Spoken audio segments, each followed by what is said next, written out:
To analyze the concept of God in major religions adequately for all present here today, in the limited time available, we would like the following rules to be followed during the question and answer session. Questions asked should be on the topic concept of God in major religions only. Questions not relevant to the topic, including any general questions on religion, will not be allowed. Kindly state your question briefly and to the point. We will allow one question on each of the mics in clockwise rotation. Written questions on slip papers, which are available from our volunteers on the sides and in the center aisle, would be given secondary preference after the questions on the mics are answered by Dr. Zakir and if time permits. Kindly state your name and profession before putting forward your question. May we have the first question from the ladies' side, please. Assalamu alaikum. I am Sabah Bakai from Delhi, and my question to Zakir uncle is, the Christian concept of the God is the Trinity, the Father, the Son, and the Holy Ghost. But these three are one. Does this mean that they believe in only one God?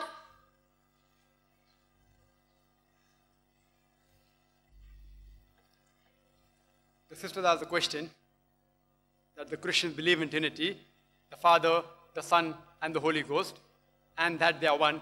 Does it mean that they also believe in one God? Sister, if you analyze the word Trinity, it occurs nowhere in the Bible. If you search the full Bible, the word Trinity doesn't exist anywhere in the Bible. It's not there in the Bible.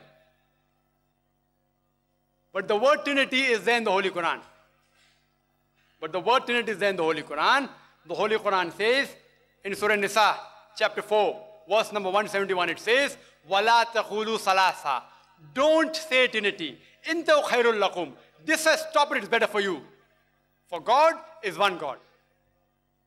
It's again repeated in Surah Ma'idah, chapter number 5, verse number 73. It says, لَقَدْ كَفْرَ الَّذِينَ قَالُوا إِنَّ اللَّهَ ثَالِثُ ثَلَاثًا. They blaspheme those who say that Allah is one of three in a Trinity. For there is no God but Allah. So the word Trinity is not mentioned in the Bible, but it's there in the Quran. And Quran says, وَلَا تَقُولُوا ثَلَاثًا. Don't say Trinity. The closest verse that you can find in the Bible, which can be taken for Trinity, is the first epistle of John, chapter number 5, verse number 7, which says, for there are three that bear record in heaven, the Father, the Word, and the Holy Ghost. And these three are one. This verse of the Bible, first epistle of John, chapter 5, verse number 7, is the closest resemblance to Trinity in the full Bible. But if you read the Revised Standard Version, which has been revised by 32 scholars of the highest eminence, backed by 50 different Christian cooperating denominations, they have removed this verse from the Bible as an interpolation, as a concoction, as a fabrication. It was not removed by Muslims or non-Christian scholars, but it was removed by 32 Christian scholars of the highest eminence, backed by 50 different corporate denominations, as an interpolation, as a concoction, as a fabrication, because it was not there in the original manuscript. We Muslims, we should thank the galaxies of deities, the doctors of divinity, for getting the Bible one step closer to the Quran, closer to Islam. As the Quran says, وَلَا تَقُولُوا ثَلَاثًا. Don't say Trinity. In fact, if you analyze, as I said in my talk, Jesus Christ, peace be upon him, never spoke about Trinity. That Father, Son, and Holy Ghost, they were one. In fact, he said in the Gospel of John, chapter 14, verse number 28, my Father is greater than I. Gospel of John, chapter number 10, verse number 29, my Father is greater than all. Gospel of Matthew, chapter number 12, verse number 28. I cast out devil with the Spirit of God. Gospel of Luke, chapter number 11, verse number 20. With the finger of God I cast out devil. Gospel of John, chapter number 5, verse number 30. I can of my own self do nothing. As I hear, I judge. And my judgment is just. Because I seek not my will, but the will of thy Father who has sent me. He never spoke about Trinity. In fact, when he was asked that which is the first of the commandments, he said, it's mentioned in the Gospel of Mark, chapter number 12, verse number 29, Shama Israelu, Adnai Lahainu Adnai Echad, which means, Hear, O Israel, the Lord, our God, is one Lord. But if you ask the Christian church, in the catechism, they tell you that the Father is a person, the Son is a person, and the Holy Ghost is a person. But they aren't three persons, they are one person. Person, person, person, but not three person, one person. What language is this? 1 plus 1 plus 1 is equal to 3. It's not equal to 1. 1 into 3 is 3, not 1. So when we ask them that suppose there are 3 triplets, identical triplets. If one of them commits murder, can you hang the other? They say no. Then you ask them why? Because each one has a different personality. If one of the triplets commit murder, you can't hang the other because each one has a different personality. And when the Christian, when they think about the Father in heaven, they think like an old man, like Santa Claus, sitting in the heaven on one of the planets with the earth as a footstool. When they think about the Son, that Jesus Christ, peace be upon him, they think of a tall man who is fair, who has got blonde eyes, like Jeffrey Hunter. You see in the movie King of Kings. He did the acting of Jesus Christ, peace be upon him, Jeffrey Hunter. They have a certain mental picture.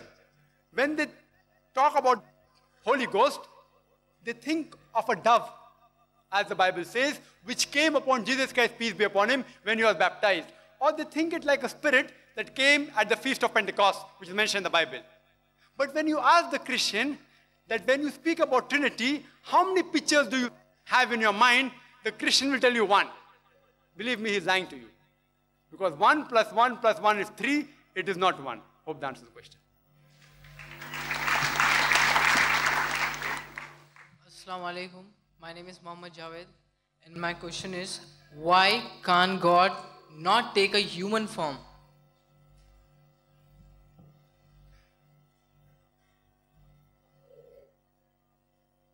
The brother asked the question that why can God not take a human form? If God wants, he can take a human form. But the moment he takes a human form, he ceases to be God. Because God and man, they are two opposites. Man is mortal. God is immortal. You can't have a mortal and immortal person at the same time. Man has a beginning. God has got no beginning. You can't have a person who has a beginning and no beginning at the same time. Man has an end. God has no end. So you can't have a person having an end and no end at the same time. It doesn't make sense. So you can't have a God-man. You can either have God or you can have man. You can't have a God-man. So if God takes human form, he ceases to be God. He becomes human being. Because man requires to eat. God does not require to eat.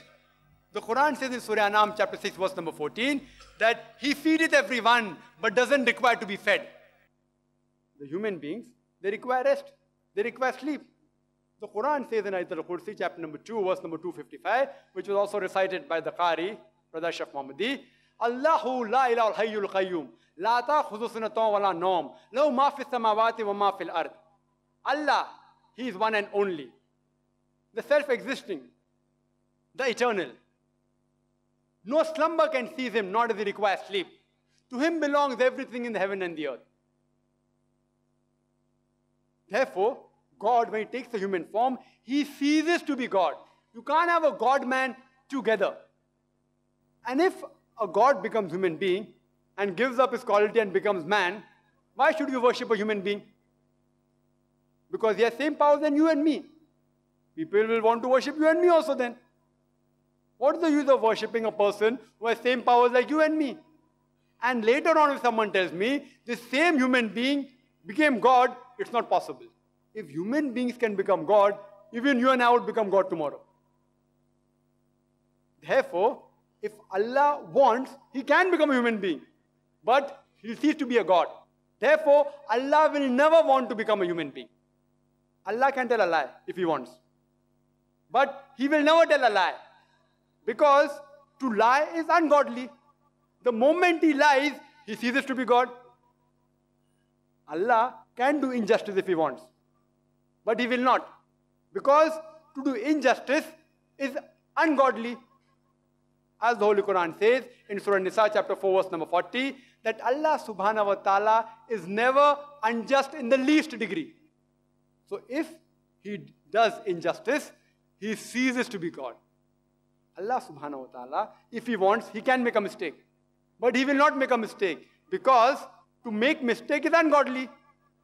The Quran says in Surah Taha chapter number 20 verse 52 that Allah does not make mistake. Allah doesn't err.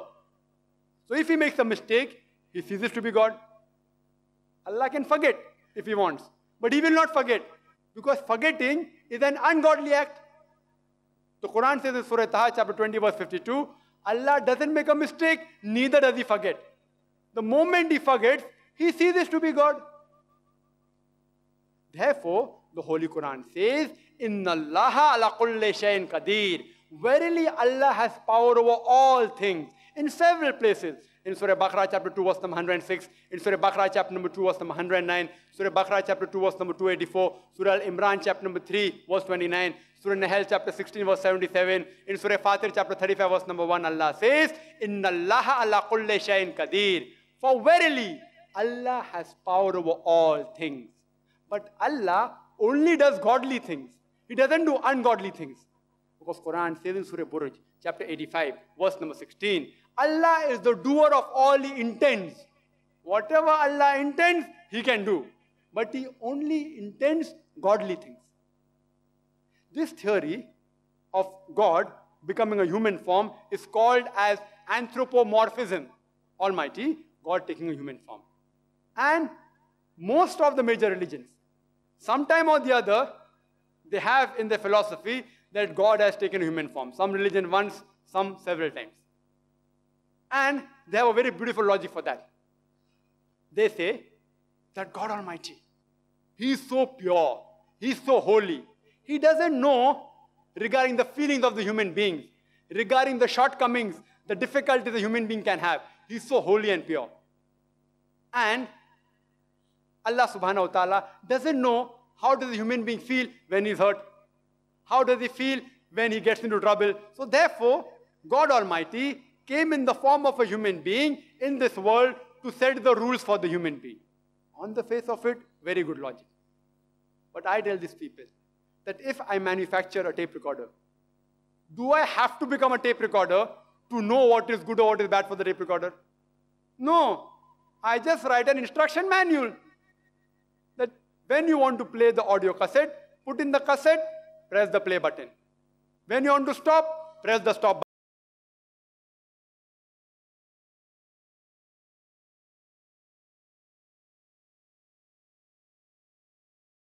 Write an instruction manual. I don't have to become a tape recorder to know what is good or what is bad for the tape recorder. Similarly, when Almighty God is our creator, He doesn't have to become a human being to know what is good or what is bad for the human being. He sends an instruction manual.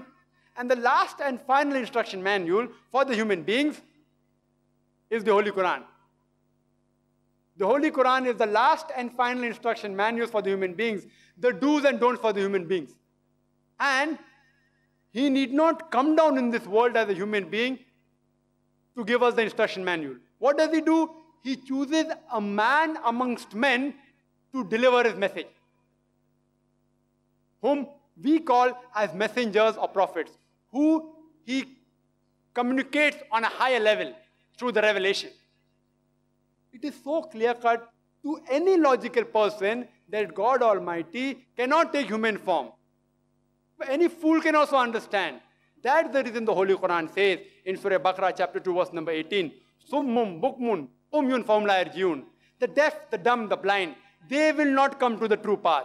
And the Bible gives the same message. In the Gospel of Matthew, chapter number 13, verse number 13, seeing they see not, hearing they hear not, neither do they understand. Rig Veda also gives the same message. In book number 10, chapter number 71, verse number 4, that though they see the words, they see it not. Though they hear the words, they hear not.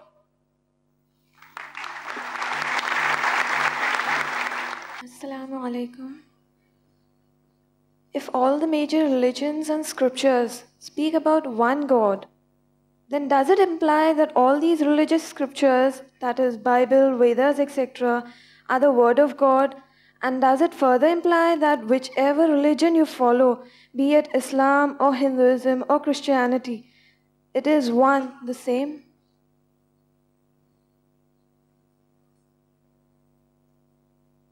The sister asked a question that I've quoted so many various scriptures and proved about the concept of Almighty God, that is monotheism. Does it imply that all these religious scriptures I quoted, they are the word of Almighty God? And does it imply that irrespective whether you follow Christianity, Hinduism, Islam, it's one and the same? Sister, many people have the misconception that Islam came into existence and the founder of the religion of Islam was Prophet Muhammad, peace be upon him, 14 years ago. In fact, Islam is there in existence since time immemorial, since man set foot on the earth. And the Holy Quran says in Surah Fatir, chapter 35, verse number 24, وَإِم مِّنْ أُمَّةٍ إِلَّا خَلَافِهَا نَذِيرٌ. There is not a nation or a tribe to whom we have not sent a warner. The Holy Quran says in Surah Ra, chapter number 13, verse number 7, وَلِكُلِّ قَوْمٍ هَادٍ. And to every nation have we sent a guide. By name, only 25 are mentioned in the Holy Quran. But our Prophet Muhammad Sallallahu Alaihi Wasallam, he said, there were more than 124,000 messengers sent on the face of the earth. By name, we know only 25 mentioned in the Holy Quran. Adam, Moses, Jesus, Solomon, Muhammad, peace be upon them all. But there were more than 124,000 messengers sent on the face of the earth. Similarly, by name, we know only 4 revelations of Allah subhanahu wa ta'ala, of Almighty God. The Torah, the Zabur, the Injil and the Furqan. Torah is the Wahi, the revelation which was given to Moses, peace be upon him. Zabur is the Wahi, the revelation which was given to David, peace be upon him. Injil is the Wahi, the revelation which was given to Jesus, peace be upon him. And Furqan, that's the Holy Quran, is the last and final revelation which was given to the last and final messenger, Prophet Muhammad, peace be upon him. But if you analyze that all the other scriptures, whether are they the word of God or not? Bible, can I say it's the word of God or not? We believe in the Injil, the Wahi which was given to Isa alayhi salam. This Bible that the Christians have today is not the Wahi which we believe in. This Bible does contain the word of God. It also contains the word of prophet and also words of historian as well as pornography. It's totally not the word of God. No wonder the Christian scholars, they're keeping on revising the Bible. We believe in the original Wahi given to Isa alayhi salam, but the present Bible is not the correct Wahi. It may contain part of the Wahi. How to check up which part is true? You have to check it with the Furqan. And the Furqan is the Holy Quran. Similarly, if you analyze all the messengers that were sent before Prophet Muhammad, peace be upon him, all the revelations that came before Holy Quran, all of these revelations and these messengers were only sent for their people. And the message was supposed to be followed only for a particular limited time period. As the Holy Quran says in Surah Al-Imran chapter 3 verse 49, that Isa alayhi salam, he was sent only for the Bani Israel. The message is repeated in Surah Saf chapter 61 verse number 6, that Isa alayhi salam, the son of Mary, was sent only for the Bani Israel, the children of Israel. The same message is given in the Bible, in the Gospel of Matthew, chapter number 10, verse number 5 to 6, that Jesus Christ, peace be upon him, tells his disciples that go ye not into the way of the Gentiles, Who are the Gentiles? The non-Jews, the Hindus, the Muslims. Go ye not into the way of the Gentiles, but rather go to the lost sheep of the house of Israel. That means he was only sent for the house of Israel. Jesus Christ, peace be upon him, said, it's mentioned in the Gospel of Matthew, chapter number 15, verse number 24, that I have not been sent but to the lost sheep of the house of Israel. So all the messengers and all the revelations, by name only 4 revelations are given in the Holy Quran. But there were several revelations of Allah subhanahu wa ta'ala, like Sufa, Ibrahim and various other revelations. But all the revelations that came before the Holy Quran and all the messengers that came before Prophet Muhammad, peace be upon him, they were only sent for their people and for a particular time period. But our beloved Prophet Muhammad, peace be upon him, the Holy Quran says in Surah Al-Anbiya, chapter 21, verse number 107, it says, وَمَا أَرْسَلْنَاكَ إِلَّا رَحْمَةً لِلْعَالَمِينَ, that we have sent thee not but as a mercy to the whole of humankind, as a mercy to all the worlds, as a mercy to all the creatures. The Holy Quran says in Surah Sabah, chapter 34, verse number 28, that وَمَا أَرْسَلْنَاكَ إِلَّا كَافَّةً لِلنَّاسِ بَشِيرًا وَنَذِيرًا, that we have sent thee not but as a universal messenger, giving glad tidings and warning them against sin. But most of the humankind yet do not know. Similarly, all the religious scriptures that were sent by Allah subhanahu wa ta'ala that came before the Quran were only meant for that people and for a particular time period. But the Holy Quran, it says in Surah Ibrahim, chapter 14, verse 52, as well as Surah Baqarah, chapter 2, verse 185, and Surah Al-Zumur, chapter 39, verse number 41, that it was sent for the whole of humanity. Regarding a question, that are these scriptures, the Vedas, the Bible, the Avesta, the Satir, the Upanishad, are they the word of Almighty God? What I can say, that we believe in Injil as the word of God. But the present Bible is not the word of God. Regarding Veda, Upanishad, Gita, Zed Avesta, Dasati, I can say maybe they were the word of God. Maybe. I cannot say for sure. Since the Quran does not say that Veda is the word of God, I cannot say for sure. I can only say maybe they were word of God. But even if they were the word of God, all the scriptures besides the Holy Quran have been changed by human beings. They have been corrupted. As a famous critic of Islam, William Muir, he said 2 centuries before that the only religious scriptures which has maintained its purity is the Holy Quran for 12 centuries. William Muir, who is a very strong critic of Islam, he had to agree that this Quran has maintained its original purity for 12 centuries. He said this 200 years before. So, regarding the messengers, whether Ram, whether Lakshman, all these, were they messengers of God or not? Jesus Christ, peace be upon him, he was, because the Quran says. But the name of Ram and Buddha and Zoroaster is not mentioned in the Quran. So what I can say, maybe they were, I don't know. But even if they were only meant for that time. And they were only supposed to be followed by that particular people. The scriptures that came before the Quran, they were only meant for a particular group of people, and they were only meant to be followed till that time.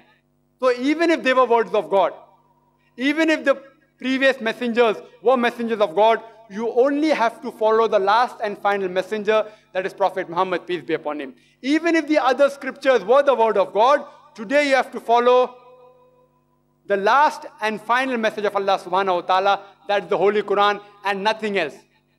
Regarding, can you be a Christian, Hindu, Muslim, it's the same?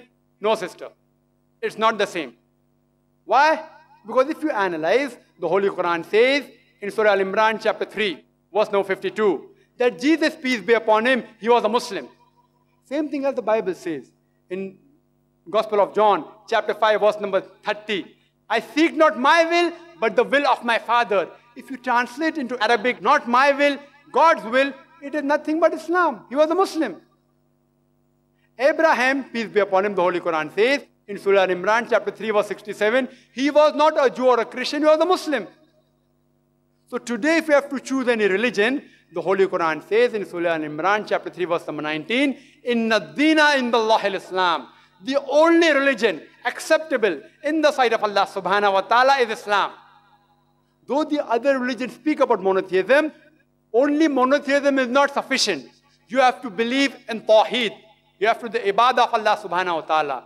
That's why the Holy Quran repeats the message in Surah Al-Imran, chapter 3, verse number 85, that if anyone desires any other religion besides Islam, submitting the will to Allah subhanahu wa ta'ala, it will not be accepted of him. And in the hereafter, he'll be among the losers. Hope that answers the question. Assalamu alaikum. I'm Azam Khan and a mechanical engineer by profession. First, I congratulate you for the beautiful speech you have delivered. Now, my question is, water is called by different names in different languages, like in English as water, in Hindi as pani, in Tamil as tani. Similarly, if God is either called Ram or Jesus, is it not one and the same? That was the question, that water in different languages can be called as water in English, pani in Hindi, tani in Tamil. Similarly, God is one. Can we not call him by Ram or Jesus, etc.? Peace be upon him. As I mentioned in my talk, the Holy Quran says in Surah Isra, chapter 17, verse number 110, Qulidullah awidur Rahman, ayatma tadu, falawul asma'ul husna. Say, call upon him by Allah or by Rahman. By whichever name you call upon him, to him belongs the most beautiful name. You can call Allah subhanahu wa ta'ala by any name, but it should be a beautiful name and it should not conjure up a mental picture. It should contain the qualities of Almighty God. And the same message is repeated in Surah Taha, chapter number 20, verse number 8. In Surah Araf, chapter number 7, verse number 180. As well as in Surah Al-Hashr, chapter 59, verse number 24, which says, to Allah belongs the most beautiful name. You can call him by any name, but it should not conjure up a mental picture. Regarding a question that water is called by different names in different languages, and I know about it. In English it's called as water, in Hindi as pani, in Tamil as tani, in Arabic it's called as ma, in Surah Al-Anbiya chapter 21 verse number 30, in Sanskrit it's called as apa, in Bhagavad Gita chapter number 7 verse number 4. In Shuddha Hindi it's called as jal, in Gujarati as jal or pani, in Marathi as pani, it's called as in Kannada, it's called as nir, in Telugu nir, and in Malayalam as vellam, various languages. You can call. I gave you only 10 examples. Quran gives 99 attributes to Allah subhanahu wa ta'ala. But there is no objection if you call water in any language as long as it is water, in any language. But it should be water. It should not be something else. For example, if suppose someone comes and tells me that I have been advised by my friend that every day in the morning I should have 1 glass of pani. I know pani means water, so I understand what he's saying. But then he continues, but when I have that 1 glass of pani, I feel like vomiting. I ask him, why do you feel like vomiting? So he tells me, because the water stinks. It is yellowish in color. Later I realize that what he's talking is not pani, it is urine. So somebody told him that you have 1 glass of urine, but the name he gave was pani. So you can call water by pani, tani, mani, apa, pani, no problem. But it should be water. You can call water by any name. But anything else beside water, neither can you call it water, neither can you call it pani, neither can you call it tani, neither can you call it as mani.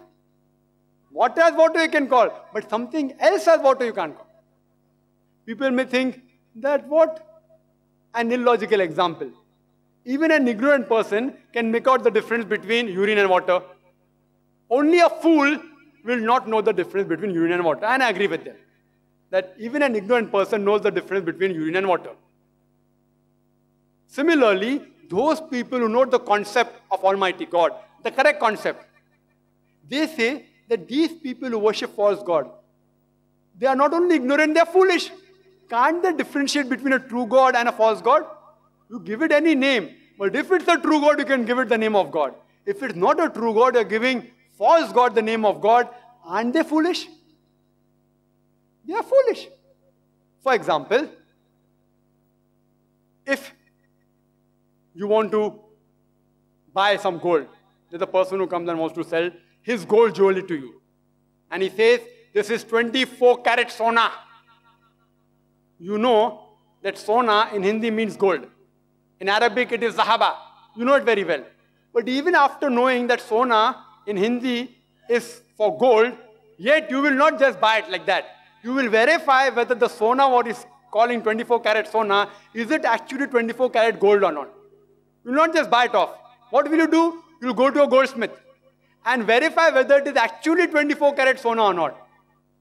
And after verifying with the touchstone, you know, I gave the example of touchstone in my talk. He tells you it is fake. Though the jewelry was glittering, but all that glitter is not gold. You will verify before buying the sona whether it's actually sona or not. Why? Because you have to pay money for it. You know, you don't want to lose. Because you know, if you lose 1,000 rupees or 10,000 rupees, it's precious. So why don't you do the same when anyone says this is God? You check it up with the touchstone. Which is the touchstone? Surah Ikhlas.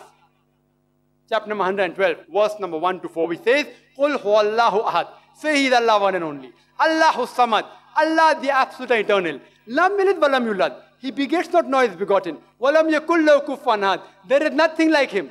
So anyone says this is God, you first check it up with the touchstone whether actually is God or not. If He fits in that definition, we have got no objection accepting that person who they are calling as Almighty God. For example, suppose some lunatic, he says that Muhammad, peace be upon him, he is Almighty God. A lunatic, if he says that. We know we Muslims, we love our beloved Prophet Muhammad, peace be upon him. We love him. We will do anything for him. We obey him. Even the non-Muslims. Michael H. Hart, when he wrote a book on 100 most influential people in the world, number 1 he gave to the last and final messenger, Prophet Muhammad, peace be upon him. Yet, in spite of that, we will use the touchstone, Surah Ikhlas. Though we respect him maximum amongst all the human beings, yet we'll check with the touchstone, Surah Ikhlas. Qul huwallahu ahad. Say He's Allah one and only. Is Muhammad one and only? May peace be upon him. Allah has sent several messengers. He's not the only messenger. We agree He's the last and final. But Quran says you have to believe in all the messengers. Do not differentiate in the belief of the messengers. Second is Allahu Samad. Allah the absolute eternal. We know that our beloved Prophet Muhammad, peace be upon him, he was a great human being, but he was not absolute eternal. He toiled, he worked hard.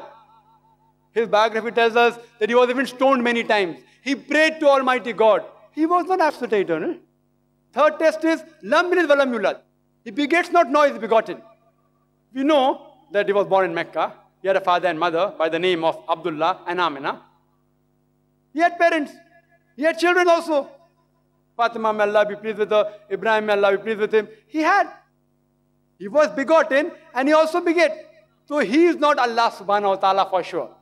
Though we Muslim, we love our Prophet. We respect our Prophet. No Muslim in his true senses will ever say that Prophet Muhammad is Almighty God. Never. You know why? Because Allah subhanahu wa ta'ala has seen to it that the Islamic creed, the Shahada, says La ilaha illallah Muhammad Rasulullah. There is no God but Allah and Prophet Muhammad is the messenger of Allah. We say this 5 times a day minimum. In the Adhan, in the Iqama, before Salah we always say there is no God but Allah and Prophet Muhammad, peace be upon him, is the messenger of Allah. He is the servant of Allah. To see to it that no one, however much he may love, he may not equate him to Allah subhanahu wa ta'ala. So whoever you are saying is Almighty God, you use the touchstone. Whether it be Jesus, whether it be Ram, whether it be Krishna, whether it be Buddha, whether it be Mahavir, use the touchstone. I have given you the touchstone.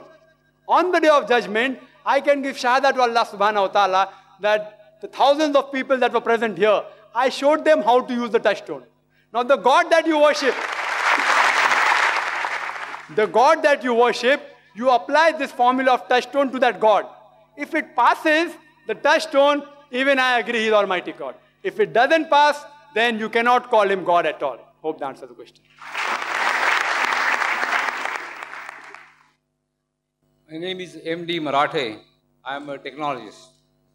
Before I start, I would just like to explain that I would like to take the audience from the sentimental plane to a more scientific and rational plane. I hope I have a permission to that. Today's school books present the following information. In the course of evolution, the animal man or Homo erectus evolved 2 million years ago with a brain size of 1000 cc against a size of 400 cc of the apes. Evolution continued with the brain growing to 1400 cc 200,000 years ago, and this animal was known as Homo sapien. The present form of man was evolved about 35,000 years ago and is known as Homo sapiens sapien. Anthropologists have estimated that man developed a speech center in his brain 50,000 years ago. Now the question is, in this record of development, when did God originate and for what purpose? Number two, the progress of science has made it possible to... Only one question, sir. Any question? This is in relation to that. If you cut it short, the answer will not be long. Give me the time for the questions, please. Okay. Progress of science has made it possible to clone all animals, including man, to produce any number of animals having all desired characteristics. If God ever existed, how much of the power attributed to God is now left with Him? Third one, God is described as a sea of kindness, finished, and mercy. Yet all leaders of all religions, when faced with the prospect of death, rush to a hospital like the one next door and never to the place of worship where they preached all their life that man lives and dies by the wish of God. Is there an explanation for this phenomenon? So brother has asked basically 3 questions. First, he gave, according to him, the theory of evolution of man and said, where does God fit in? Secondly, after as God has created all this thing, how much of His power has been reduced? Thirdly, that when you get sick, you run to the hospital, not to the temple or church or masjid. 3 parts of the question. He said the answer will be short. The question was long. So imagine, to give a detailed answer will take time. Brother, I'd like to tell you that what you quoted about the Homo sapiens, etc. You are talking about the theory of evolution, brother. Theory of evolution. I'm a medical doctor. I have not come across a single book in my life which says fact of evolution. It is theory of evolution. And even I know about the theory of evolution and about the Darwin's theory. Complete answer refer to my video cassette, Quran and Modern Science, Conflict or Conciliation. What Darwin said was only a theory. He wrote a letter to his friend Thomas Thompson in 1881 that I believe in this theory of natural selection because I don't have any proof. Only because it helps me in natural selection, it helps me in embryology, in classification, in rudimentary organs. There's no book saying the fact of evolution. All the books say theory of evolution. That's why if we have to say to a friend that if you are present at Darwin's time, Darwin's theory would have been proved right, trying to insinuate you look like an ape. There were missing links.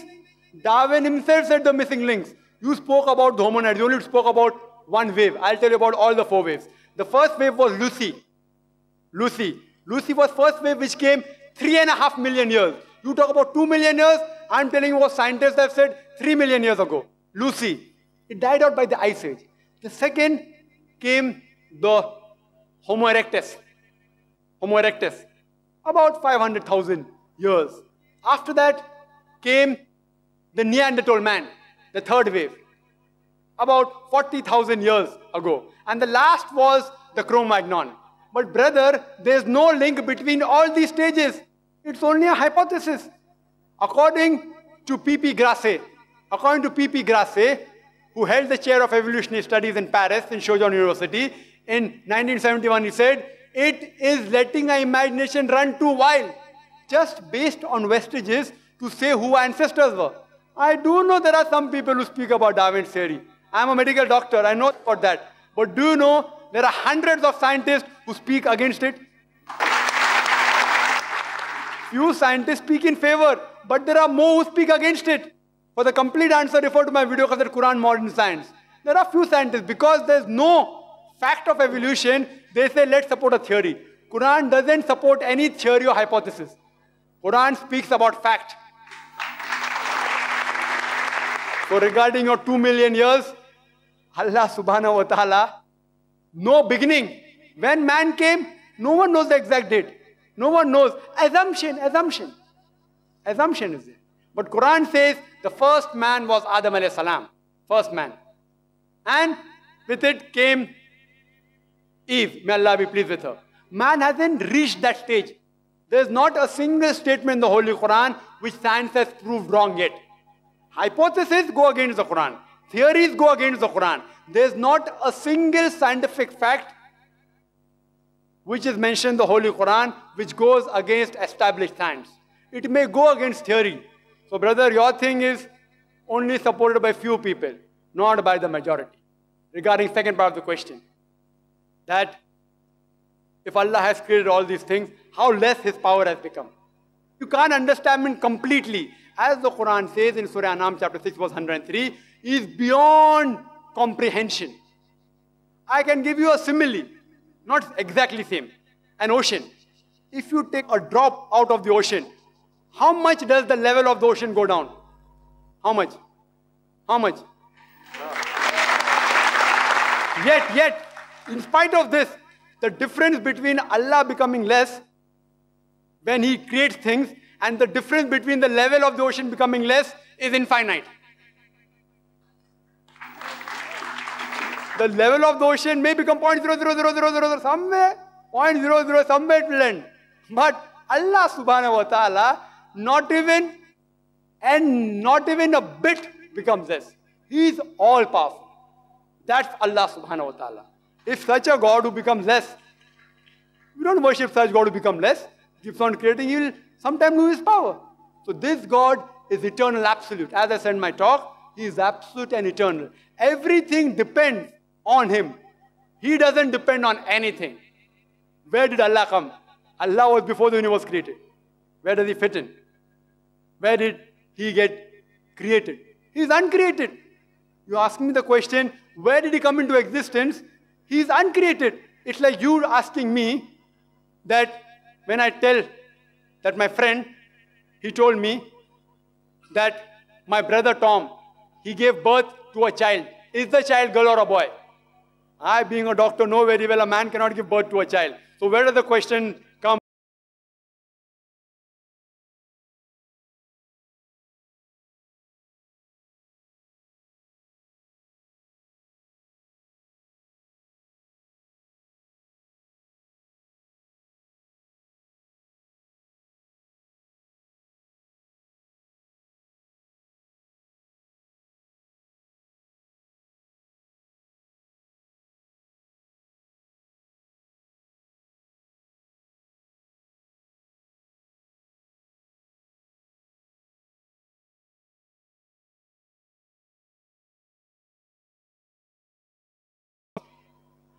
That doesn't mean that a person gets sick, only go to the temple. Because the Quran says in Surah Nahl chapter 16 verse 43, as well as in Surah Furqan chapter 25 verse 59, if you are in doubt, go to a person who knows, who's an expert. If you get sick, besides praying to Allah subhanahu wa ta'ala, go to a person who's an expert in medicine. Go to a doctor. Quran says that.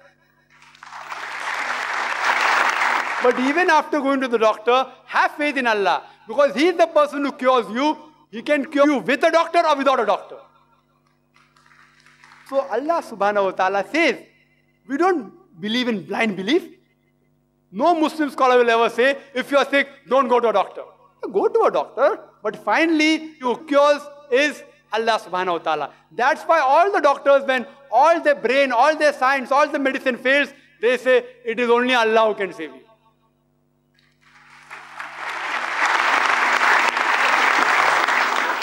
Assalamu alaikum, brother. I'm Dr. Kamar Ara, and my question is, Christians explain the concept of Trinity as well as that God can take human form by giving the example that water can be present in three states, as solid like ice, liquid as water, and gas as vapor. Yet it is one and the same water. Similarly, a person can also be a father, a brother, a businessman at the same time, but yet he's the one and the same person. So why not the Father, the Son, and the Holy Spirit?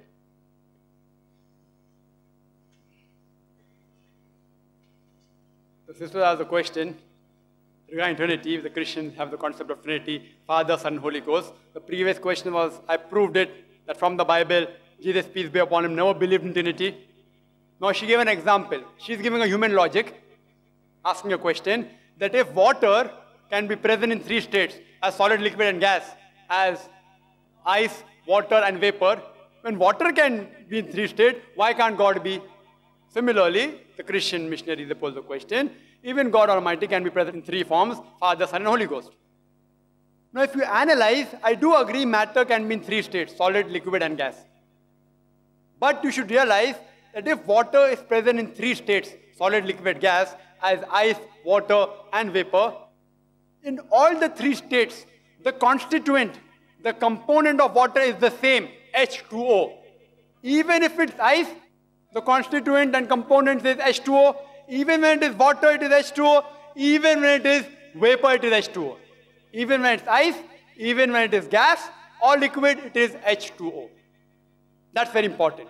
Now let's analyze the example they gave of Trinity. Father, Son, and Holy Ghost. In three forms, if you say, for sake of argument, I agree.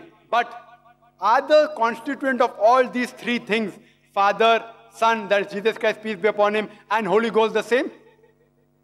We know very well that human beings have got flesh and bone. A spirit and God Almighty has got no flesh and bone. Human beings require to eat. God Almighty does not require to eat. And the same message Jesus Christ, peace be upon him, gave. It's mentioned in the Gospel of Luke, chapter number 24, verse number 39 to 43, that behold my hands and feet. It's I myself, handle me and see. That a spirit has got no flesh and bone as you see me have. And he gave his hands and feet. And they were overjoyed. To prove what? That he was not a spirit. He was not God Almighty. And the verse continues, do you have meat to eat? And the next verse says that he ate broiled fish and honeycomb. To prove what? That he was God? To prove that he was not God. Jesus Christ, peace be upon him, said, a spirit has no flesh and bone as I have. Proving that he was not a spirit, he was not Almighty God. Regarding the second example, just to give the example, that a person can be a father, a brother, and a businessman at the same time. So why can't God be Father, Son, and Holy Ghost? It's a very good example. And I do agree that one person can be a father, can be a brother, and can be a businessman at the same time. Many people out here also may be father, brother, and businessman at the same time.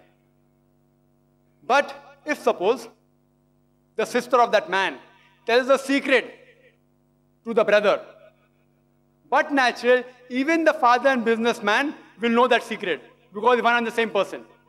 If a sister tells a secret to the brother, who is a father and a businessman at the same time, when the secret is told to the brother, even the father part of that man and businessman part of that man will know that secret.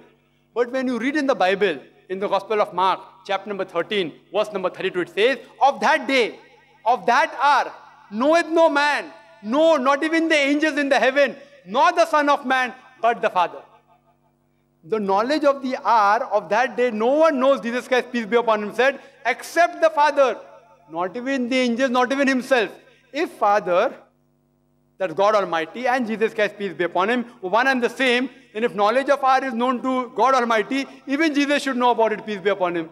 So this proves that they were not one. Further, if the brother dies, even the man and the businessman will die. If the brother dies, even man and businessman will die. So when Jesus Christ, peace be upon him, according to the Bible, according to the Christian, he died on the cross. Do you mean to say even God Almighty and the Holy Ghost died?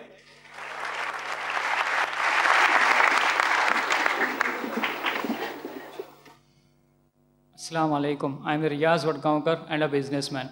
So my question is, Allah is the most appropriate name for God. So besides Quran, is it mentioned in any other religious scriptures? I pose the question that Allah subhanahu wa ta'ala, as I explained in my talk, is an appropriate name for Allah subhanahu wa ta'ala, Almighty God. Is this name Allah mentioned anywhere else in the other religious scriptures.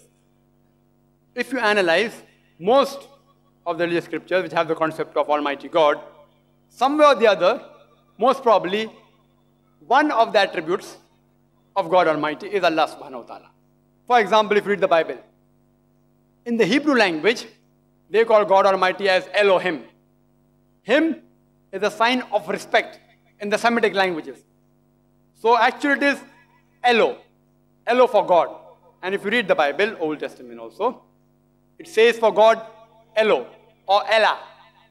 And in the English Bible, revised by Reverend Scofield, he gives the spelling of Ella as alternatively either as E-L or E-L-A-H or A-L-A-H. They pronounce as Ella. Ella or Ella. A-L-A-H. We Muslims, when we write in English Allah, we write A-L-L-A-H. But Reverend Scofield wrote A-L-A-H. They pronounce Ella, we pronounce Allah. When I was in school, I was taught Teo-tu, Dio-do, Geo. Geo is what? Not go, it is go. I was taught beauty but, cutie cut, annuity nut, beauty, not but. I said, what sort of a language is this?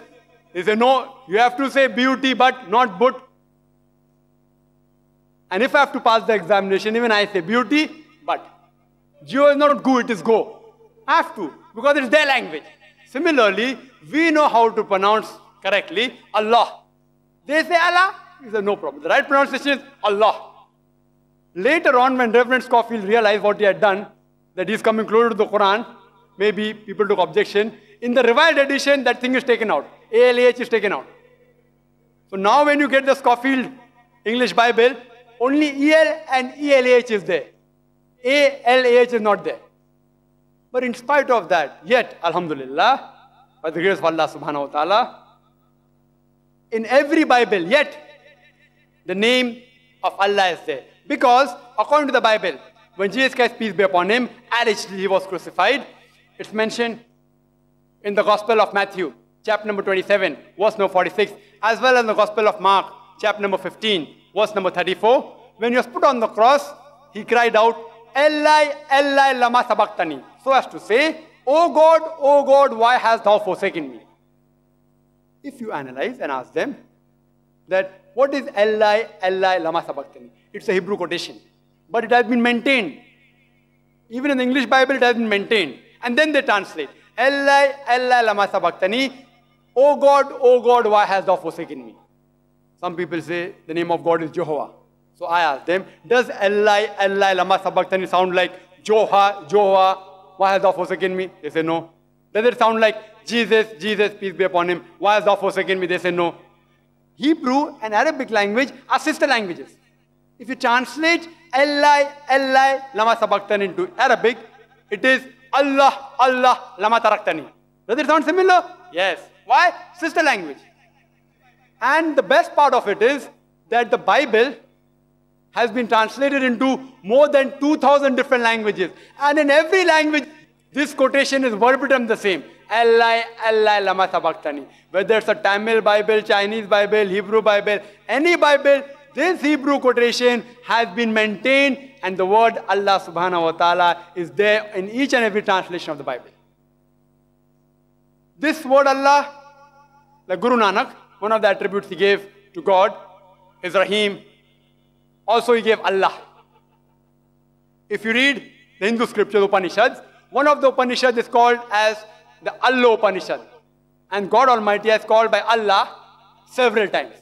Even in Rig Veda, even if you read the Rig Veda, the name of Allah subhanahu wa ta'ala, one of the attributes, is given in book number 2, hymn number 1, verse number 11. The name, one of the attributes of God Almighty is Allah. They write it as I-L-A. But when you pronounce it, we have to tell them, pronounce it as Allah. Hope that answers the question. Assalamu alaikum. My name is Haji Muhammad. Brother Zakir, you mentioned in your talk that Jesus never claimed divinity. But it is mentioned in the Bible that Jesus said, I and my Father are one. Does this not imply that he claimed divinity? brother asked a question that I said in my talk, that nowhere does the Bible say that Jesus Christ, peace be upon him, claimed divinity. And he gave a quotation of the Bible that Jesus said, I and my Father are one.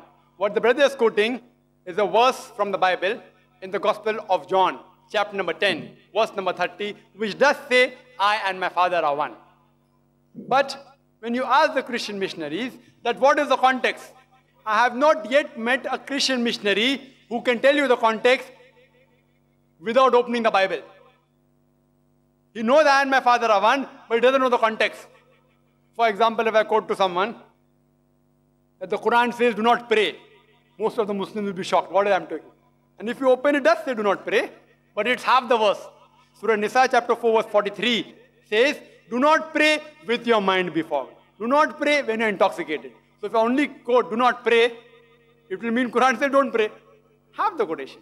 So for context, I and my Father are one, you have to go to Gospel of John, chapter number 10, verse number 23, and I'm quoting from my memory, that Jesus walked into the temple in Solomon's porch, verse number 24. Says, and the Jews came around him and asked him, how long dost thou make us doubt? If thou art the Christ, tell us plainly. Verse number 25 says, I told you, but you believe me not. The works that I do in my Father's name, they bear witness of me. Verse number 26 says that you believe not because you are not my sheep, as I said unto you. The Jews, they were asking Jesus Christ, peace be upon him, that why don't you speak plainly? So he tells them that, yes, I am the Messiah. I have told you clearly, but because you are not my sheep, you don't believe in me. Verse number 27 continues. Jesus Christ, peace be upon him, continues saying that my sheep, they hear my voice, and I know them, and they follow me. Verse 28, that I give them eternal life, no man can pluck them out of my hand, and they shall not perish. Verse number 29 says, my Father who giveth to me, he is greater than all. No man can pluck them out of my Father's hand. Then verse number 30 says, I and my Father are one. Any person who has little bit sense can make out I and my Father are one doesn't mean one as one person. It means one in purpose. Verse number 28 says, no man can pluck them out of my hand. Jesus Christ, peace be upon him, is saying, no man can pluck them out of my hand. Verse 29 is saying, no man can pluck them out of my Father's hand. Verse number 30 says, I and my Father are one. In purpose. Both Jesus Christ, peace be upon him, and Almighty God, they are one in purpose. If I say that my father is a doctor, and he is a doctor, alhamdulillah, even I am a doctor. If I say, I and my Father are one, what does it mean? It means one in purpose. As medical profession, my father is a doctor, even I am a doctor. It doesn't mean that I and my Father are one. It means my father is a medical doctor, even I am a medical doctor. But Christians say, no, no, it means one, actual unity. So we say, okay, you say actual unity, let's read further. If you go ahead in the Gospel of John, chapter number 17, verse number 21, it says that Jesus Christ, peace be upon him, said that all of them are one. My Father in me and I in thee, we all are one. Does it mean that God Almighty is in Jesus Christ and Jesus Christ is in all his 12 disciples? So there will be 14 gods. Jesus Christ, God Almighty and 12 disciples. The same one is used there and here. If you go to the source, the same word is used. If you go to the Greek, same word is used. So does it mean you'll have 14 gods? And among those disciples, Judas was a traitor. Even he's God. Thomas doubted Jesus Christ, peace be upon him. Is he God? Peter, Jesus Christ says, he's satanic. Is he also God? No. All of them, God Almighty, Jesus Christ and the apostle, are one in purpose. They are same. Again, if you go 2 verses ahead, Gospel of John, chapter 17, verse 23 says that I am in thee and you are in me. He tells the disciple. Does it make all of them God? No. It means one in purpose. But then Christian will say, okay, I've quoted the first part. Why don't you quote after that? After verse number 30, Gospel of John, chapter 10. Let's go ahead. Gospel of John, chapter number 10, verse number 31 says, and Jews picked up stones again to stone at Jesus, peace be upon him. Verse number 32 says, and Jesus, peace be upon him, asked them, for which of the good works of my Father do you stone me? Verse 33 says that we don't stone you for any good work, but because you blaspheme, Being a man, call yourself God, that's why we stone you. What about him? I'm reading from my memory. Any person wants to check up, can check up. It's there in the Bible. Gospel of John, chapter 10, verse 23 onwards. I'm quoting. So Jesus Christ, peace be upon him, gives the answer. The Jews say that, see, he is trying to blaspheme, calling himself God. Good riddance. They want to kill him. Good riddance. The Christians say, oh, the Jews called him God Almighty. See, they understood him correctly for redemption. One wants for redemption, they're calling him God. The other group of people for good riddance. But the answer is given in the next verse. Verse number 34 of Gospel of John chapter 10 says that, is it not mentioned in your scriptures that ye are gods? And if the person to whom the word of God came, if he says God, the scripture is not broken. If you check up in the Bible, in the Psalm chapter number 82, verse number 6 does say that ye are gods. So Jesus Christ gave the answer that the person to whom the word of God came, if you call him God, it is not blaspheme. It is meaning that they are one in purpose. Hope that answers the question. Assalamu alaikum. This is Yasin. I am a software engineer by profession. My question is, the Hindu pundits and scholars agree that the Vedas and other Hindu religious scriptures prohibit idol worship, but initially because the mind may not be matured, therefore an idol is required for concentration while worshipping. After the mind reaches higher consciousness, the idol is not required for concentration. What do you have to say about this? The brother asked a question. The Hindu pundits and scholars, they agree that the Vedas is against idol worship, against making image of Almighty God. But they give the logic that initially because the mind is not matured, you require idol to concentrate. Later on when you reach higher consciousness, idol is not required. If this is the logic, I would like to say that we Muslims have already reached the higher consciousness. We don't require any idols to concentrate on Almighty God. We have already reached the higher consciousness, if this is the logic. But now let's analyze. Once I was having a discussion with a Swami from the ISKCON, Hare Ram Hare Krishna, you know, it's there in Bombay. Hare Ram Hare Krishna. He came to IRF and we were having a discussion on idol worship. So he gave me the example that, Brother Zakir, see, when your son asks you, why does it thunder? So you tell him that, Ai ma chakki pisti hai. Ai ma chakki pisti hai. That is the grandmother in heaven, she is grinding flour. Why? Because the child is innocent, can't understand. Therefore we give this. Similarly, human beings, because they are immature, initially idol is allowed. Later on when they get matured, idol is not allowed. So I tell them, and I told this Swami from ISKCON, Hare Ram Hare Krishna, that I will never tell my child, when he asks me why does it thunder, that Ai ma chakki pisti hai. Grandmother is grinding flour. You know why? Because to tell a lie is haram. It's wrong to tell a lie in Islam. You cannot, even if it's a white lie, you can't say. In extreme cases, certain cases, someone puts a gun and you lie, that's the difference. Otherwise, normal circumstances, why should a person lie? Because if I tell my son that Ai ma chakki pisti hai, grandmother is grinding flour in heaven, when he goes to school and when the teacher teaches him that the thundering after lightning is due to expansion of rapidly heated air, he will think the teacher is lying. And afterwards, when he comes to know the fact, he will say, my father was a liar.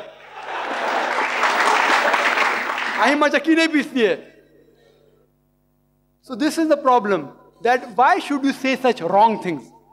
And this philosophy is common amongst all the human beings. Common, most of them, if not all. And you know, we have like those people who stay in a building, like when they play with the children, you know, they throw the toy out. Kawa leke gaya, crow has taken it, you know. You do the action of throwing the toy out of the building, kawa leke gaya. Then you find even your child is throwing out toys. And then when you ask these parents, why is your child throwing out toys? वो तो everyone does, सब लोग करते, सब children फेंकते. The mother will tell, all the children throw out toys. So if my child throws, what is great? All the children don't throw. It is because most of the parents do this trick. Kawa leke gaya. So even he wants to do that trick, even he throws it out. My son, alhamdulillah, we are staying in 9th story. 9th story in Masgon. My son has never thrown any toy. You know why? I have never played the trick with him. Kawa leke gaya. So you teach wrong things and your child remains following wrong things. Best is to give the answer. Simplify. Simplify and give the answer. To the best of the understanding, I know the child, many things they don't understand. Give the answer in a simple way. But if you don't know the answer, you should have the guts to tell the truth, I don't know. But most of the children, especially nowadays, they won't take the simple answer. If I tell my son I don't know, he will tell me, Abba, why don't you know? So what happens? Then we have to do a homework. We have to go and find the answer. It educates us as well as our children. But never tell a lie. You can never let your child grow up on falsehood. There are other pundits, when I have discussions, they give me the example. Let's see, Brother Zakir. We do know that Vedas are against idol worship and it's wrong to do idol worship. But initially in standard 1, because the mind is not matured, idol worship is fine. But when they graduate, then idol worship is not required. So I tell them that if a person goes to school in standard 1, the fundamentals, the basics of any subject should be strong.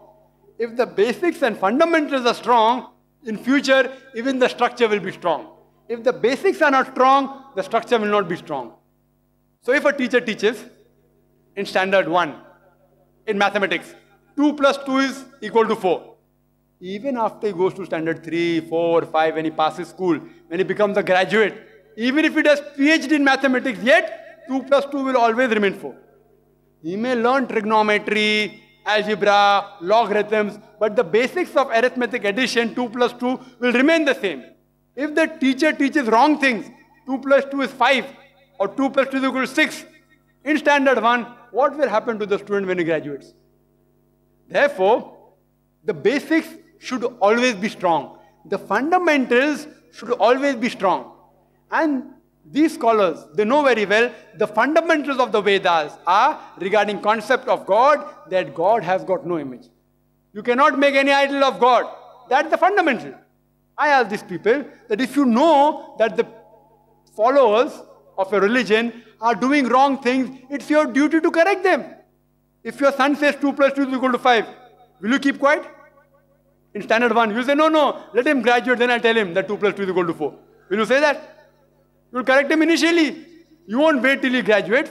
As much as you can explain, you explain. So if they know the Vedas are against idol worship, it's their job to tell the people that this is the fundamental of faith. Even in the initial stages, you can worship Allah subhanahu wa ta'ala without an idol. Hope that answers the question. The question is, when all believe in one God, why people fight in the name of God and in the name of religion? The person asked the question that if all the people, all the human beings, or most of them, believe in one God, believe in one type of religion, why do they fight? Why is there so much of infighting, riots, etc.? No religion, which I know of, tell that people should fight with each other unnecessarily. No religion says that. Neither the Quran, neither the Veda, neither the Bible, unnecessarily should not. And the Holy Quran says in Surah Ma'idah chapter number 5 verse number 32, if anyone kills any human being, unless it be for murder or creating mischief in the land, it is as though you have killed the whole of humanity.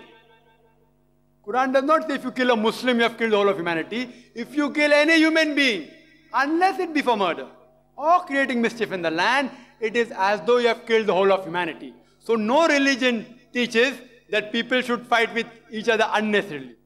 Suppose people are trying to oppress you, then most of the religion says that you should put that oppressor back in its place. Quran says that, Surah Anfal, Surah Tawbah, that if the people try to drive you out of your house, out of your faith, out of your land, then you can fight them for self-defense. Even the Gita, the whole Bhagavad Gita, it is known as the nectar of the Vedas. Lord Krishna, he is giving advice to Arjun that see, you fight for the truth. Even if the opposite people are relatives, don't stop. If they are in the wrong, you fight. The Quran says in Surah Isra chapter 17 verse 81, وَقُلْ جَاءَ الْحَقِّ وَزَاقَ الْبَاطِلِ إِنَّ الْبَاطِلَ كَانَ زَهُوقًا وَنُنَزِّلُ مِنَ الْقُرْآنِ مَا هُوَ شِفَاءٌ وَرَحْمَةٌ لِلْمُؤْمِنِينَ وَلَا يَزِيدُ الظَّالِمِينَ إِلَّا خَسَارًا. That when truth is hurled against falsehood, falsehood perishes. For falsehood is by its nature bound to perish.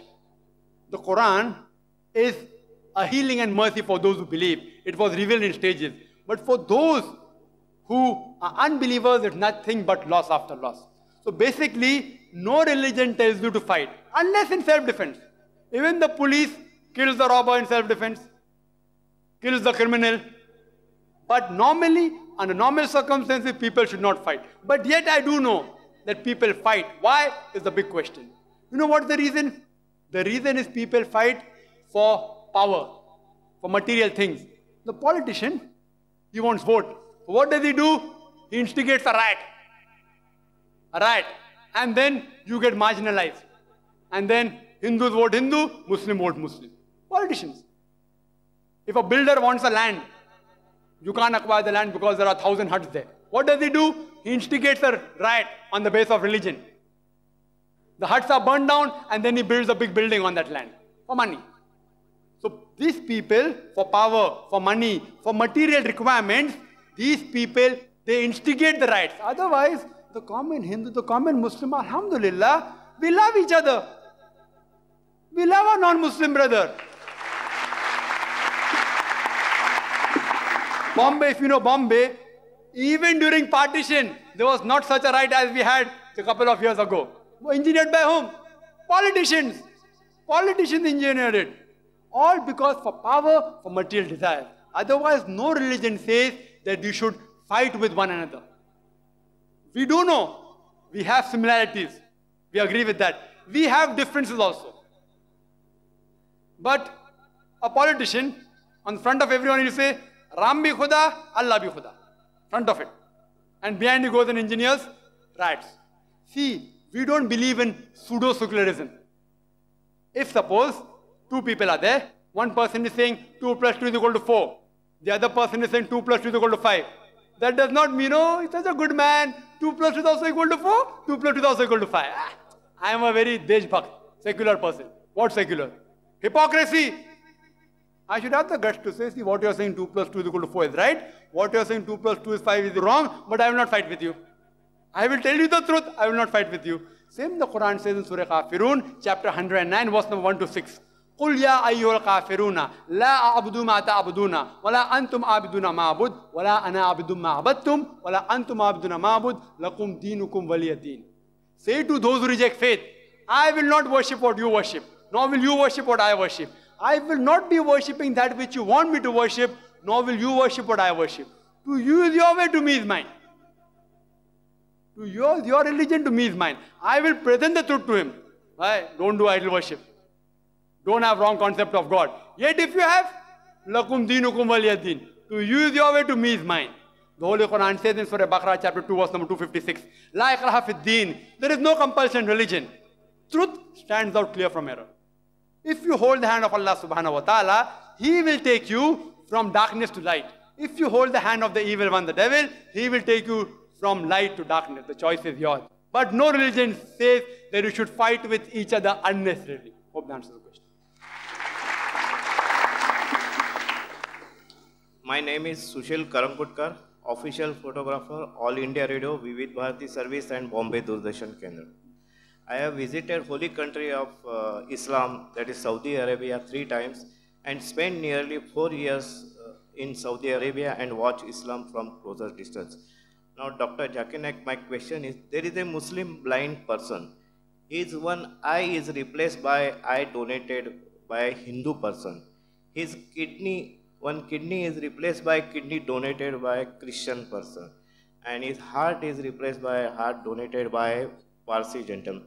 Such a Muslim person will be allowed to perform prayers in the mosque? The brother asked a question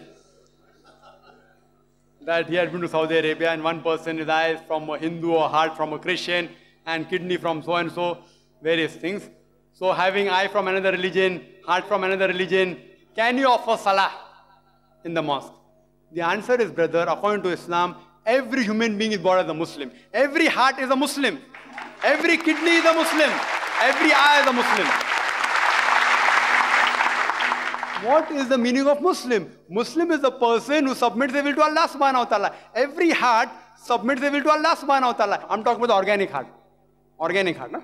Organic heart, it pumps blood. The heart of the Christian pumps blood. The heart of a Muslim pumps blood. The heart of a Hindu pumps blood. The heart is a Muslim. Talking about the organic heart. Eye, the organic eye is a Muslim. But you see wrong things. I'm sorry, I'm not telling you. You means you. The human being sees wrong thing. So human being is to blame. But the eye sees. The eye is following the will of Allah subhanahu wa ta'ala. The kidney is doing its job. It's purifying. It's a Muslim. So whether heart taken from a person who's born in a Hindu family or Christian family, every heart is a Muslim, every eye is a Muslim, every kidney is a Muslim. He will be very well allowed to play in a mosque. But even if a non-Muslim wants to come to the mosque, he's most welcome.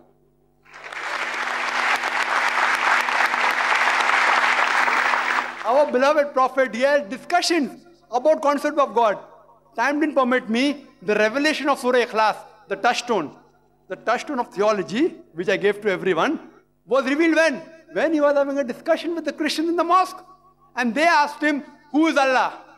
What can you think? The Quran says you convert all the trees into pens, all the ocean into ink. What will he say, Rahman, Rahim? What answer can he give?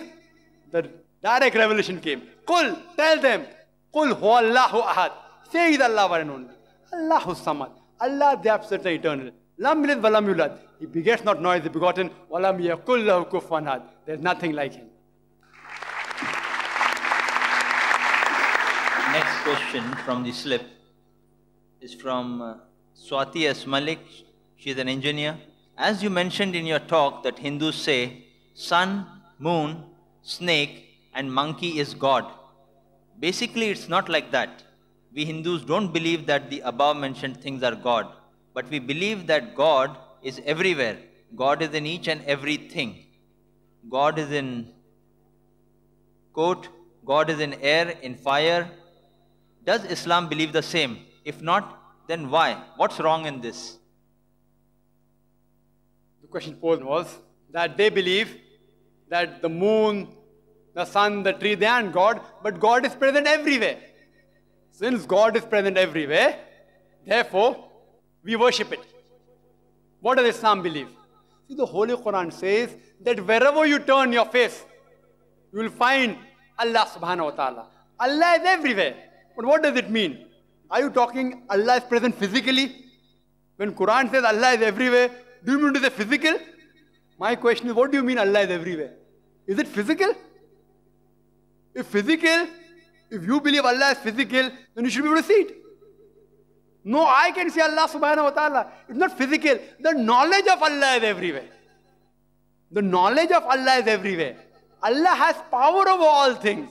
But physically, He's not everywhere. Therefore, the Quran gives the logic. In Surah Shura, chapter 42, verse number 11, Laisa kamisli shay. There's nothing unto Him.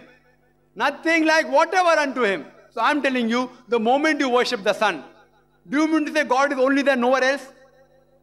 Or even if I agree with you, okay, you say God is everywhere, for sake of argument, I agree with you. But then you're worshipping only small part of God. The tree, very small in the full universe, speck. That means, indirectly, you are saying God is so small. Only in the tree. Only in the snake. So therefore, if you have to worship, worship the true God Almighty. Even though His knowledge is present everywhere. He is present everywhere, not in the physical form. Hope that answers the question. Assalamu alaikum, Dr. Brother Zakir Naik. My question is regarding the form of Allah. Surah number 39, Zumar, verse 67. The translation says that, and on the day of resurrection, the whole of the earth will be grasped by His hand, and the heavens will be rolled up in His right hand. There is also an hadith in support of this, Sahih al-Bukhari, volume 6, hadith number 336. Can we just imagine some form of Allah? This is asked a question, and Surah Al-Zumur, it says, she's correct, Quran does say that on the day of judgment, resurrection, Allah subhanahu wa ta'ala will hold all the creation, and various verses in the Quran, etc. But if you heard my talk, sister, I gave you the key word. The key to this concept is Surah Ash-Shura, chapter 42, verse number 11, which says, Laisa kamislihi shay. There is nothing whatever like Him. So if Quran says Allah has hands, people ask me that if Quran says Allah holds the sky, what do you mean He holds like that? If I say I am holding my family together, do you mean to the 24 hours I am with my wife and my child? I'm not holding my wife and child always, yet I'm holding them, but I'm not holding them like that. These are words used. And whenever, as I said, if Quran says Allah sees and hears, that means Allah is here like us. He hears. How he hears? Allahu alam. Allah knows. He has a hand, but not like yours and mine. 5 fingers. With nail and with this. Not like that. He has a hand, yes, he has a hand. How he has a hand?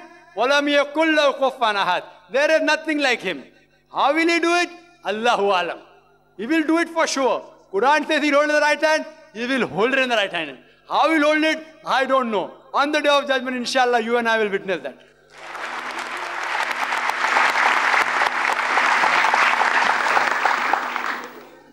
The next question from the slip. Assalamu alaikum, Brother Zakir. As Muslims, we believe that Allah subhanahu wa ta'ala is Noor. We cannot attribute any form or gender to him. Why then, when we speak of Almighty God, or as written in the Holy Quran, Allah is always referred to as He? A sister. The sister asked a very good question, and this question had troubled me for several years. And she asked the question, Allah is Noor, He has got no gender. So why is it written as Hua, as He? And this question asked to various people, in India and other scholars, but never got a satisfactory reply. Then I myself did little research, and then I checked it up with the experts. That when I learned Arabic, the grammar has got only 2 genders, male and female. English language 3 gender, male, female, neuter. So if we translate Hua into English, it can be translated as he or as it. Either he or it. Same as hiya. If you translate into English, it can be translated as she or it. That's Arabic language, 2 genders. English language, 3 genders. So Hua, if you translate, you can translate he or it. Hiya as she or it.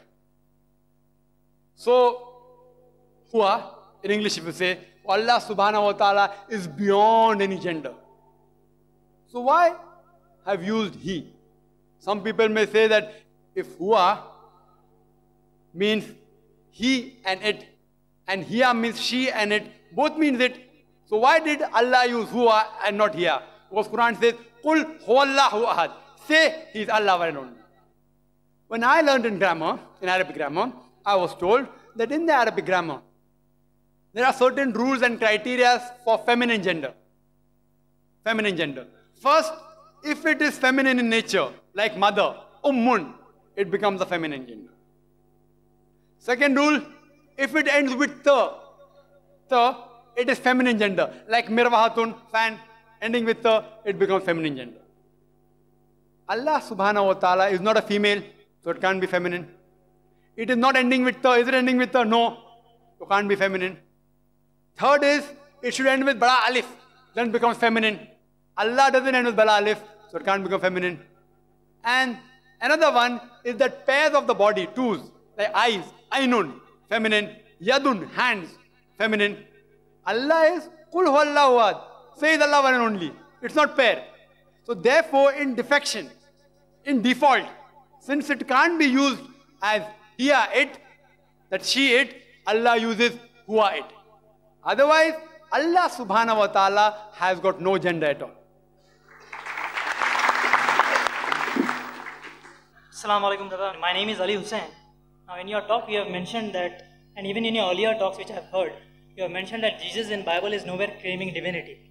Now I had gone through a booklet which was propagating Christianity and implying that all the sufferings are healed by Jesus, peace be upon him. And it gave the reference that Jesus is saying, I am the Lord who heals you.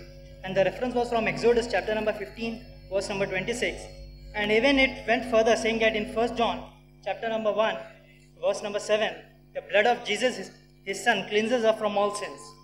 Now my emphasis on the first reference, where he's saying that I am the Lord who heals you. Now doesn't this imply, or doesn't this indicate that Jesus is claiming divinity? The brother is quoting Exodus chapter number 15. Verse number 26. Verse 26, and saying, Jesus said that I healed you. Brother, Exodus is a part of the Old Testament. Old Testament. Jesus Christ never spoke in Exodus. Never. I said in my talk, there is not a single unequivocal statement in the whole Bible where Jesus, peace be upon him, himself says that he's God, worship me. This is the Bible I have got by the Christians. King James Version. Everything what Jesus Christ spoke is in red. You check it up, this will never be in red. It is not the words of Jesus, it is word of somebody else. And even if I agree with you, for sake of argument, that Jesus did say that he heals, and the Quran does agree with that, and I said in my talk, we believe that he gave life to the dead with God's permission. He healed those born and blind with God's permission. So I've got no objection in agreeing that Jesus Christ, peace be upon him, did heal the people. It's our faith, even we believe in it. But whatever he did, as the Bible says in the Gospel of Matthew, chapter number 12, verse number 28, he cast out devil by the Spirit of God. Gospel of Luke, chapter number 11, verse number 20, with the finger of God he cast out devils. He did everything which bore witness of the Father. So I've got no objection in agreeing that Jesus did do miracle. But regarding Exodus, it's not the word of Jesus Christ, peace be upon him. Even if it is, I've got no objection. Because whatever miracles he did, Jesus Christ, peace be upon him, said that this is done by Allah subhanahu wa ta'ala. And again, Jesus Christ, peace be upon him, said in the Gospel of Matthew, chapter number 24, verse number 24, for there shall arise many false Christ and false prophets. And if it were possible, they shall deceive the very elect. Miracle is not the test. Jesus Christ, peace be upon him, said, it's mentioned in the Gospel of Matthew, chapter number 11, verse number 11, of those that are born of a woman, the greatest person is John the Baptist. Those that are born of a woman, the greatest person is John the Baptist. That means he was greater even than Jesus, peace be upon him, because Jesus was born to Mother Mary. So amongst all born of a woman, the greatest is John the Baptist according to Jesus, peace be upon him. Which miracle did he do? Not a single. Therefore, miracle is not the criteria to make him God. Hope that answers the question.